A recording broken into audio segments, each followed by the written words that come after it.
Ang mabuting balita ng Panginoon ayon kay San Mateo. Lumapit kay Jesus ang asawa ni Zebedeo kasama ang dalawa niyang anak na lalaki. Lumuhod siya sa harapan ni Jesus upang sabihin ang kanyang kahilingan. "Ano ang gusto mo?" tanong ni Jesus. Sumagot siya, "Kapag naghahari na po kayo, paupuin ninyo sa inyong tabi ang dalawa kong anak, isa sa kanan at isa sa kaliwa. Hindi ninyo nalalaman ang inyong hinihingi," sabi ni Jesus sa kanila. "Kaya ba ninyong tiisin ang hirap na malapit ko ng danasin?" "Opo," tugon nila. At sinabi ni Jesus, "Daranasin nga ninyo ang hirap na titiisin ko. Ngunit wala sa akin ang pagpapasya kung sino ang mauupo sa aking kanan at sa aking kaliwa. Ang mga upo ang iyo'y para sa pinaglalaanan ng aking ama." Nang marinig ito ng 10 alagad, nagalit sila sa magkapatid. Dahil dito, pinalapit ni Jesus ang kanyang mga alagad at sinabi sa kanila, "Alam ninyo na ang mga pinuno ng mga hintil ay itinataas ang kanilang sarili bilang mga Panginoon sa kanila. At ang kagustuhan ng mga nasa kapangyarihan ang siyang nasusunod. Hindi ganyan ang dapat umiral sa inyo. Sa halip kung nais ninyong maging dakila, dapat kayong maging lingkod sa iba. At kung sino man sa inyo nais maging una, ay dapat maging alipin ninyo. Sapagkat maging ang anak ng tao ay naparito hindi upang paglingkuran, kundi upang maglingkod at ialay ang kanyang buhay sa ikatutubos ng marami." Ang mabuting balita ng Panginoon. Word of the day, hear what God has to say.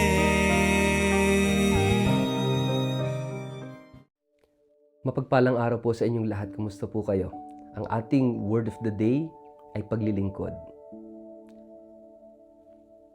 Halos lahat ng tao gustong umangat sa buhay.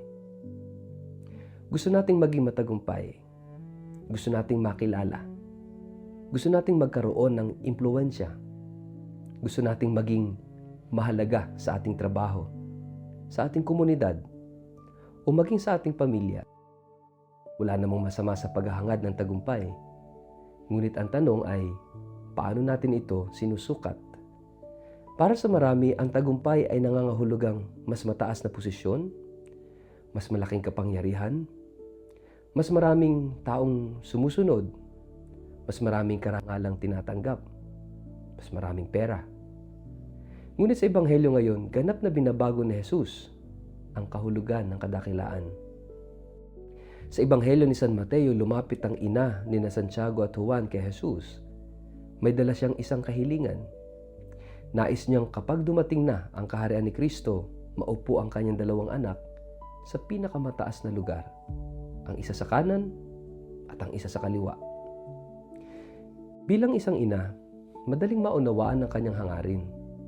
Lahat ng magulang ay nagnanais ng pinakamabuti para sa kanilang mga anak.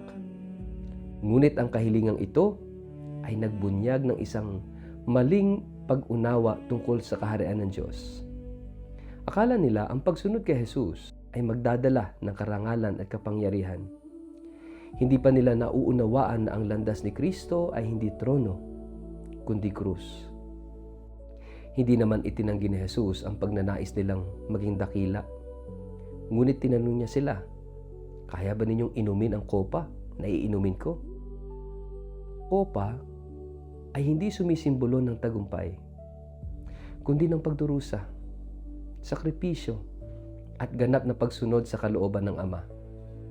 Sumagot silang kaya nila marahil hindi pa nila lubos na naunawaan ang kahulugan nito at totoong natupad ang salita ni Jesus. Si Santiago ang naging unang apostol na nagbuwis ng buhay alang-alang kay Kristo. Ang hinangad niyang lugar ng karangalan ay nauwi sa isang buhay ng sakripisyo at pagiging martir. Nang marinig ito ng iba pang mga alagad, nagalit sila. Ngunit marahil hindi dahil mahal nila ang pagpapakumbaba. Nagalit sila dahil baka naunahan sila sa posisyong kanilang inaasam. Dito ipinakita ni Jesus ang isa sa pinakamahalagang aral ng Kristyanismo. Sinabi niya, "Alam ninyo na ang mga pinuno ng mga bansa ay naghahari sa kanila at ginagamit ang kanilang kapangyarihan. ngunit hindi dapat maging gayon sa inyo. At dito natin matatagpuan ang salitang bumabalot sa buong ebanghelyo sa araw na ito. At yan ay ang paglilingkod. Piliin natin na manguna sa pamamagitan ng paglilingkod kay Kristo. Sa mundo ang pinuno ang pinaglilingkuran. Sa kaharian ng Diyos ang pinuno ang unang naglilingkod. Sa mundo, ang kapangyarihan ay ginagamit upang kontrolin ang iba. Sa kaharian ni Kristo, ang kapangyarihan ay ginagamit upang iahon ang iba. Sa mundo, ang dakila ay ang maraming tagasunod. Sa ebanghelyo, ang tunay na dakila ay ang handang yumuko upang maglingkod. Ito yung kabalintunaan, paradox ng Kristyanismo. Habang ang mundo ay nagtuturo ng pag-akyat, si Kristo ay nagtuturo ng pagbaba. Habang ang mundo ay nagsasabing, unahin mo ang sarili mo, sinasabi ni Jesus, ialay mo ang sarili mo. Hindi ito nangangahulugan na hindi tayo maaring maging leader. Sa katunayan, kailangan ng simbahan at ng lipunan ang mabubuting leader. Ngunit ang tanong ay, anong uri ng leader tayo? Leader ba na naghahanap ng papuri? O leader na handang magsakripisyo? Napakaganda ng halimbawa ni Apostol Santiago. Siya ay kabilang sa pinakamalapit na mga alagad ni Jesus. Nasaksihan niya ang pagbabagong anyo ni Jesus sa bundok ng Tabor. Nakasama siya sa halamanan ng Getsemani. Ngunit ang pinakamahalagang karangalang tinanggap niya ay hindi ang pag-upo sa kanan ni Kristo. Ang pinakamalaking biyaya niya ay ang maging tapat hanggang sa kamatayan. Ang kanyang korona ay hindi gawa sa ginto, kundi sa katapatan. Ganito rin ang paanyaya sa atin ngayon. Bilang mga magulang, ang ating pamumuno ay nasusukat sa paraan ng ating pagmamahal sa ating mga anak. Kami bilang mga pari, relihiyoso o lingkod ng simbahan, ang aming kadakilaan ay hindi nakikita sa aming titulo, kundi sa aming malasakit sa mga bilang mga opisyal, guro, empleyado o negosyante. Ang tunay na tagumpay ay hindi lamang nasa posisyon kundi sa dami ng taong natutulungan. Maging sa ating sariling tahanan, ang tunay na leader ay hindi ang pinakamalakas mag-utos, kundi ang unang handang magsakripisyo. Marahil ay napapansin natin na sa ating panahon, napakaraming tao ang naghahangad ng impluwensya. Gusto nating maging sikat, gusto nating magkaroon ng maraming mga followers, mga tagasunod. Gusto nating mapansin. Ngunit si Jesus ay nagtatanong ng ibang tanong. Hindi ilang tao ang sumusunod sa iyo, ilan ba yung followers mo? Kundi ilang tao ang pinaglilingkuran mo. At narito yung pinakamagandang banggitin ng ating ebanghelyo. Madalas nating iniisip na ang pinakadakilang tagumpay ni Jesus ay ang kanyang muling pagkabuhay. Totoo naman ito, ngunit bago ang kalulhatihang iyon, ay may isang sandaling nagbigay kahulugan sa lahat ng kanyang ginawa. Ito ay nang siya ay yumuko upang hugasan kanyang mga alagad at nang ialay niya ang kanyang buhay sa krus. Hindi ba't sinabi niya, ang anak ng tao ay naparito, hindi upang paglingkuran kundi upang maglingkod at ibigay ang kanyang buhay bilang pantubos para sa marami. Ito ang puso ng Kristyanismo. Hindi kapangyarihan, kundi pag-ibig.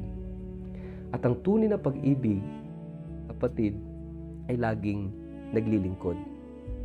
Kapag natutuhan nating maglingkod ng walang hinihintay na kapalit, nagsisimula tayong maging higit na kahawig ni Kristo. Ngayong araw sa kapistahan ni Apostol Santiago, inaanyayahan tayong suriin ang ating mga hangarin. Bakit natin ginagawa ang ating paglilingkod?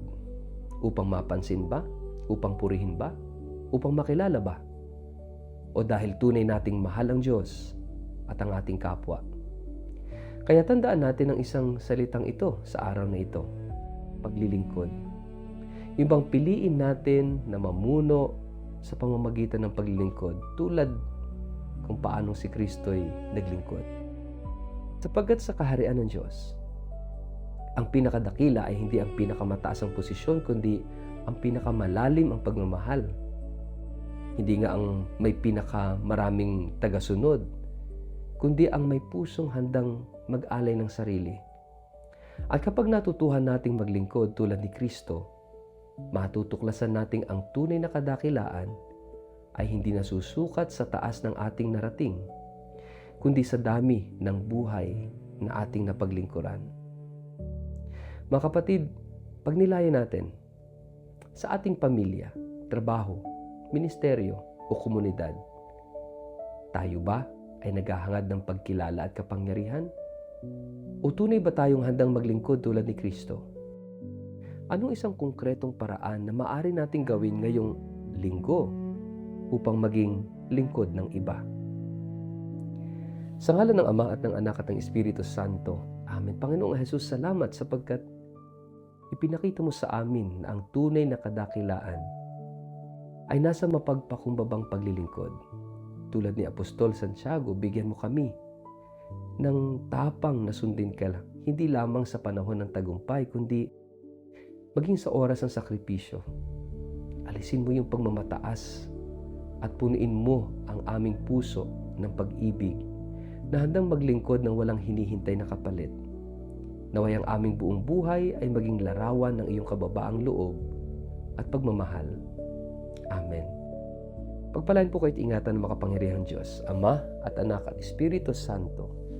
Amen.